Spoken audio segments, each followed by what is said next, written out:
Bonjour et bienvenue à cette deuxième vidéo concernant Ruth chapitre 2. Je voudrais juste lire les 3 premiers versets. Et Naomi avait un ami de son mari, homme puissant et riche, de la famille d'Elimelech. Et son nom était Boaz. Et Ruth la Moabite dit à Naomi, « Je te prie, j'irai au champ, et je glanerai parmi les épis, à la suite de celui aux yeux duquel je trouverai grâce. » Et elle lui dit, « Va, ma fille. » Et elle s'en alla et entra, et glana dans un champ après les moissonneurs. Et il se rencontra fortuitement que c'était la portion de champ de Boaz qui était de la famille d'Elimelech. Comme j'avais déjà dit, je voudrais parler de Boaz, de Ruth, de Naomi. Maintenant, tout d'abord, sur Ruth, quelques pensées de base. Ce que nous trouvons ici, pratiqué par Ruth, c'est le fait de glaner dans les champs. Et nous lisons en Lévitique 23 et au verset 22, « Et quand vous ferez la moisson de votre terre, tu n'achèveras pas de moissonner les coins de ton champ, et tu ne glaneras pas la glanure de ta moisson. Tu les laisseras pour le pauvre et pour l'étranger. Moi, je suis l'Éternel, votre Dieu. » Bref, c'était un principe de base, un commandement, une prescription de la part de l'Éternel pour son peuple, qu'il fallait faire 2 choses. Ne pas moissonner jusque dans les coins du champ. C'est-à-dire, quand tu arrivais dans un champ qui avait déjà été moissonné, où la récolte avait été déjà enlevée, tu verrais toujours au coin, au bord du champ, encore un peu de froment, un peu d'orge par exemple. Et deuxièmement, il n'était pas permis qu'il glane la glanure de la moisson. Il était donc permis qu'on prenne les gerbes, mais si par-ci et par-là, quelques graines tombaient, alors il fallait les laisser par terre. Pas pour longue durée, non, il y aurait sans aucun doute les pauvres et les étrangers qui n'avaient donc pas de champ en Israël et qui pourraient alors avoir aussi un peu de nourriture. Il n'est pas dit ici comment Ruth a connu cette pratique, ce principe même, mais elle a su que ça existe. Peut-être qu'entre-temps, la parole de Dieu était, pour ainsi dire, rentrée dans cette maison. Et peut-être Naomi elle-même en avait parlé à Ruth. Quoi qu'il en soit, elle sait que dans Israël, c'est inimaginable qu'une pauvre étrangère n'ait rien à manger. Et elle connaît le chemin, et maintenant, ça c'est intéressant, elle veut s'y mettre. Mais elle ne fait pas n'importe comment. Elle présente cela à sa belle-mère. Elle aurait pu dire, je suis déjà adulte, je suis même veuve. Bref, je dois déjà prendre soin de la maison. Mais non, elle parle à sa belle-mère. Je te prie, j'irai au champ, ainsi de suite. Elle décrit ses plans. Alors on peut dire qu'elle est soumise à sa vieille belle-mère. C'est intéressant. Elle cherche son conseil, son appréciation, son approbation. Elle ne veut pas aller en contraste avec sa belle-mère, ce qui donne très souvent des frictions, n'est-ce pas? Alors, c'est déjà un point capital, et particulièrement dans certaines cultures où d'un côté, on exige que la femme soit absolument soumise et obéissante à la belle-mère, et en même temps, on parle derrière le dos de ce que la pire des relations imaginables, c'est la relation entre belle-fille et belle-mère. Alors nous trouvons ici une clé à cette situation, la transparence, l'honnêteté de Ruth envers sa belle-mère, ça aide beaucoup. Et généralement, lorsque des croyants commencent à tourner autour de l'affaire, jouer au théâtre et dire des mi-vérités, ou de purs mensonges, alors ça ne marche pas.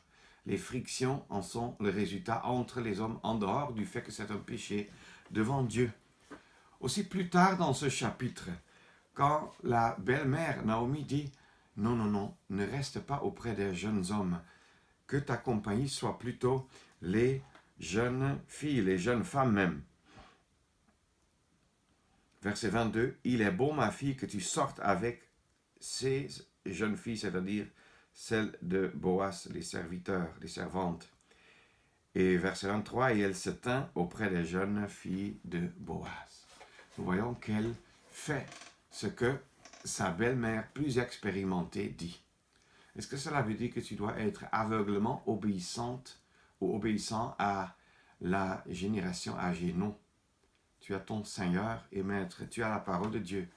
Mais quand il s'agit de conseils pour la vie pratique, il est tellement sage, non seulement d'ouvrir l'oreille quand ils disent quelque chose, mais d'activement chercher leurs conseils. Au moins chez les personnes âgées qui sont croyants et qui sont sages et mûrs dans la foi. Ce n'est pas chaque personne âgée qui est mûre et sage sur le plan spirituel.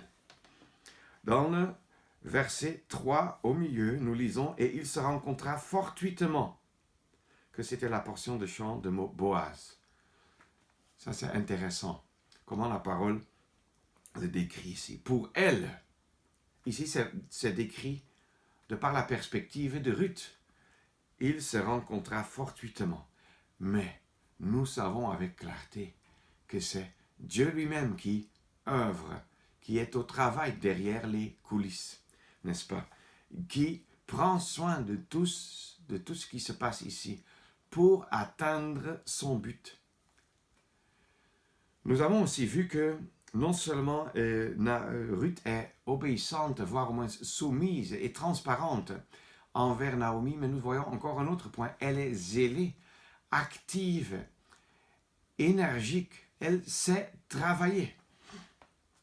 Dans le verset 2, nous comprenons qu'elle veut travailler et prendre soin de ce qu'il y a de la nourriture, comme il n'y a pas d'homme, pas de mari pour en prendre soin. Dans le verset 7, elle avait dit, « Permettez que je glane et que je ramasse entre les gerbes. » Et elle est venue et demeurer depuis le matin jusqu'à 7 heures, c'est-à-dire en pleine journée, ensoleillée, avec la chaleur. Ce qu'elle a été assise dans la maison est peu de choses. Elle n'a pas pris même le temps, presque pas pris le temps de s'asseoir à l'ombre pour reprendre force. Elle était vraiment zélée. Et là aussi, jeune sœur en Christ, mais jeune frère aussi, nous pouvons en apprendre beaucoup de leçons. Cette jeune femme païenne nous donne un encouragement et un avertissement contre la paresse. Tout ce qui s'en est suivi, c'était la conséquence en fait de son zèle, de son énergie de foi, de sa volonté d'être responsable. En plus, dans le verset 11, Boaz dit « Tout ce que tu as fait pour ta belle-mère après la mort de ton mari m'a été rapporté.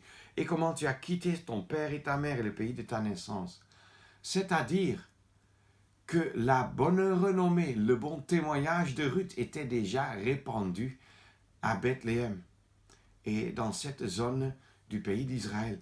Même Boaz avait suivi cette nouvelle.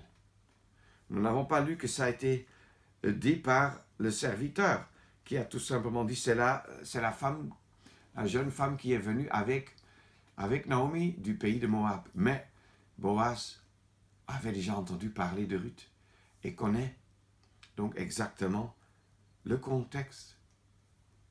Qu'elle est veuve, qu'elle a abandonné ses parents, son peuple, plus tard même ses idoles. Bref, elle a un bon témoignage. Toi et vous et moi, avons-nous un bon témoignage?